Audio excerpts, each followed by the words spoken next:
করেছেন যে গতকাল ফজলুল হক মুসলিম হলে যে যে আবাসিক শিক্ষক ছিলেন তার আপত্তির মুখে মানসিক ভারসাম্যহীন ওই ব্যক্তিকে টিনশের নিয়ে পিটিয়ে হত্যা করা হয়েছে। এবং আমরা আরেকটি যেটি আমাদের খুবই দৃষ্টিকটু মনে হয়েছে যে আবাসিক হলের যারা সিনিয়র শিক্ষার্থী রয়েছে তারা বারবার অনুরোধ করেছেন যে বিশ্ববিদ্যালয়ের জুনিয়ররা যারা হত্যাকাণ্ডে জড়িত ছিল তারা সিনিয়র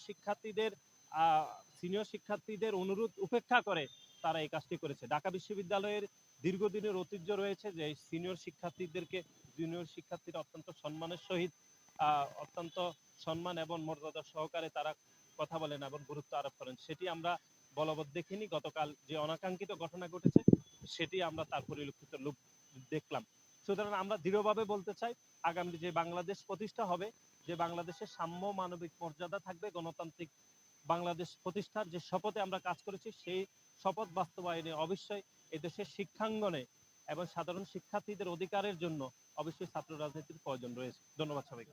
না, আমরা তো একদমই মনে করছি না। একটি হচ্ছে জাহাঙ্গীরনগর বিশ্ববিদ্যালয় ছাত্রলীগের যে নেতাকে হত্যা করা হয়েছে সেখানে আমরা দেখেছি গণমাধ্যমে আপনারা দেখেছেন যে কারা এই হত্যাকাণ্ডের নেতৃত্ব দিয়েছে।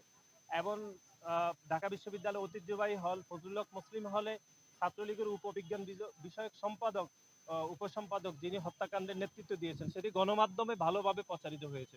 সুতরাং এখানে ছাত্রদলের উপর দোষারোপ করার কোনো সুযোগ নেই।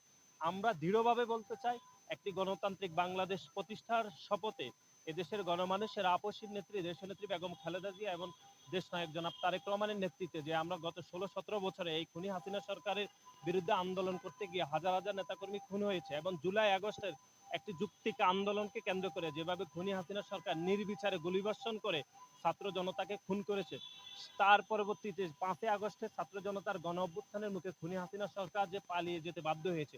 সুতরাং এই গণ অভ্যুত্থানের যে স্পিরিট সেই স্পিরিটের সাথে অবশ্যই এখনকার যে দুটি ঘটনা ঘটেছে সেটি সাংঘর্ষিক। এবং আমরা মনে করছি শিক্ষার্থীদের সাথে এদেশের মানুষের সাথে শিক্ষার্থীদের অধিকারের সাথে শিক্ষাঙ্গনে অবশ্যই ছাত্র রাজনীতির দরকার রয়েছে।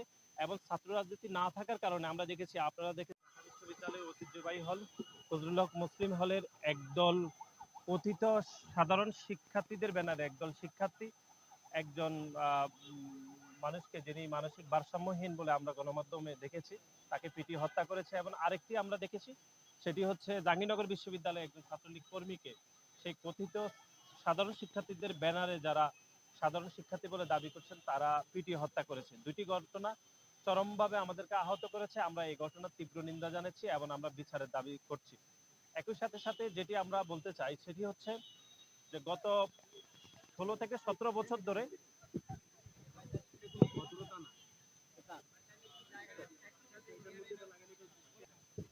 গত 16 থেকে 17 বছর ধরে যারা এই গণতান্ত্রিক বাংলাদেশ প্রতিষ্ঠা করার জন্য আন্দোলন সংগ্রাম করেছে এবং একই সাথে জুলাই আগস্টে যারা একটি একটি যুক্তি কোটা সংস্কার দাবিকে পরাভূত করার জন্য যারা নির্বিচারে পরিদর্শন করে মানুষকে হত্যা করেছে, সামগ্রিকভাবে আমরা দেখলাম যে ছাত্রলীগের সেই দোসররাই ফজলুল হক মুসলিম হলের এই কাণ্ড ঘটিয়েছে। ছাত্রলীগের বিজ্ঞান ও প্রযুক্তি বিষয়ক সম্পাদক তার দ্বারাই এই কাণ্ড হয়েছে বলে আমরা গণমাধ্যমে দেখেছি। সুতরাং আমরা যেটি মনে করছি সেটি হচ্ছে 5 আগস্ট ছাত্র জনতার যে গণ অভ্যুত্থান আমরা দেখলাম সেটির স্পিরিটের সাথে যে বিষয়টি সাংঘর্ষিক বলে আমরা মনে করছি সেটি হচ্ছে যে ছাত্র রাজনীতি বন্ধ করতে হবে।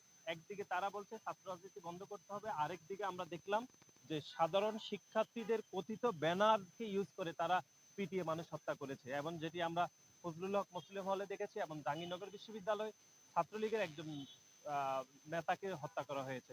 আমরা যেটি মনে করছি সে যদি ছাত্রলীগ করে সে অবশ্যই অন্যায় করেছে, তার বিরুদ্ধে প্রচলিত আইনে বিচার হওয়ার সুযোগ রয়েছে। কাউকে পিটিয়ে হত্যা করার কোনো স্বাধীনতা দেওয়া হয়নি।